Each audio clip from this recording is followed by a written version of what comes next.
మొదటి ఉత్తరం చూద్దామండి. కావ్య హైదరాబాద్ నుంచి రాస్తున్నారు. లక్ష్మీ గణపతి అని అంటూ ఉంటారు. లక్ష్మికి గణపతికి ఉన్న సంబంధం ఏమిటి తెలియచేయగలరు అంటూ రాస్తున్నారు. ఆదరమొప్ప మృక్కిడుదు అద్రిసుత హృదయానురాగ సంపాదికి దోషభేదికి ప్రపన్న వినోదికి విఘ్నవల్లికా ఛేదికి మంజువాదికి అశేష జగజ్జన నందవేదికిల్ మోదక ఖాదికిల్ సమద మూషక సాదికి సుప్రసాదికిన్.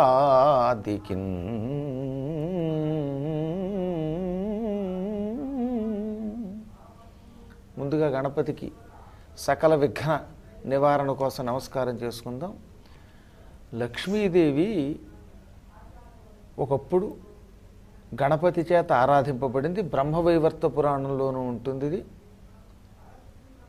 శివపురాణంలోని గణేశ ఖండంలోనూ ఉంటుంది. సకల లోకాలకి విఘ్నాలను తొలగించే విఘ్నేశ్వరుడు కూడా అమ్మవారు లక్ష్మీదేవిని ఆరాధించాడు. అమ్మ, నీ వల్ల నాకు చిన్న ప్రయోజనం కావాలన్నాడు. ఏం కావాలో కోరుకోమంది. నన్ను భక్తి శ్రద్ధలతో పూజించినటువంటి వారికి దారిద్ర్యం తొలగి జ్ఞానం కలగడానికి ఏదైనా ఒక చిన్న సూక్ష్మ మార్గం చెప్పమని అడిగాడు. గణపతిని పూజిస్తే రెండు కలుగుతాయి. అది ఒకటి లక్ష్మి, రెండవది సరస్వతి. ఈ రెండు ఎందుకు కలుగుతున్నాయో తెలియజేసే కథ అన్నమాట.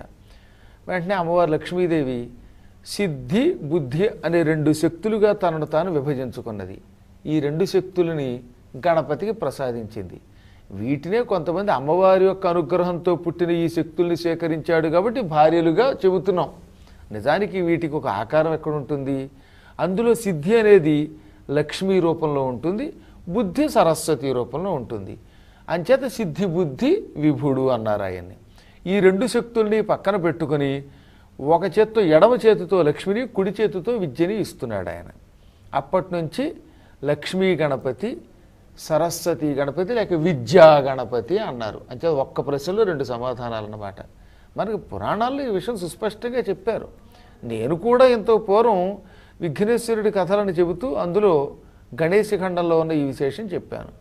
లక్ష్మీదేవిని పూజించటం వల్ల లక్ష్మీదేవి తన శరీరము నుంచి ఒక రెండు శక్తులు, పూర్వం ఎలా అయితే ఆదిపరాశక్తి ముగ్గురు అమ్మల్ని సృష్టించి త్రిమూర్తులకు ఇచ్చిందో అలాగే సిద్ధి బుద్ధి అనే రెండు శక్తులు ఈయనకి ఇచ్చింది.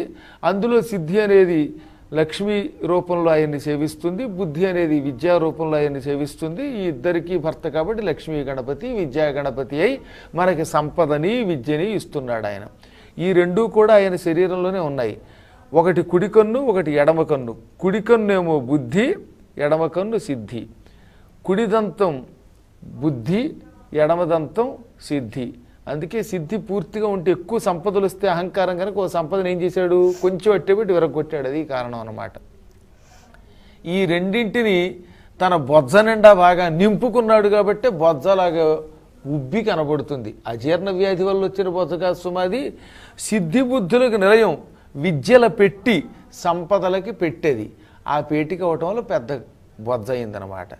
కాబట్టి లక్ష్మీ గణపతి అనగా సిద్ధినాయకుడు, విద్యా గణపతి అంటే బుద్ధినాయకుడు అని అంతరార్థాన్ని తెలుసుకోవాలి. ఈ రెండు మన శరీరంలో మూలాధార చక్రం అని ఒక చక్రం ఉన్నది. ఈ చక్రంలోనే ఉంటాయి.